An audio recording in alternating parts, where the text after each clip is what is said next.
Welcome to the Banker Lamp. Please enjoy the video. In this video, I will explain how to get PayPal API keys. We'll walk through the entire process, from setting up your developer account to generating and using your unique credentials.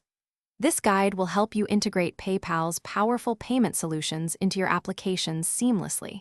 You'll learn about both sandbox and live environments, ensuring a smooth development and deployment experience. Let's get started. First, head over to the PayPal developer website. If you don't have an account, you'll need to sign up. Otherwise, simply log in. Once inside your dashboard, look for the My Apps and Credentials section. This is where you'll manage all your applications. From there, you'll select the option to create a new REST API app, which is crucial for generating your API keys. It's a straightforward process. Now, it's time to generate your actual API credentials.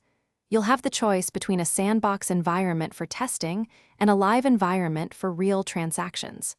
After selecting your environment, PayPal will generate a unique client ID and a secret key for your application.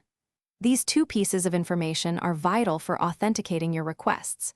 Make sure to copy and store them securely. They are like the keys to your application's PayPal access. With your API keys in hand, the next step is to integrate them into your application's code. Use the client ID and secret to authenticate your API calls. Always begin by testing your integration extensively within the sandbox environment. This allows you to simulate transactions without affecting real money. Once you're confident everything works perfectly, you can then switch to your live API keys and deploy your application for real-world use. Happy integrating! Thanks for watching. If this was helpful, leave a like and consider subscribing. See you next time.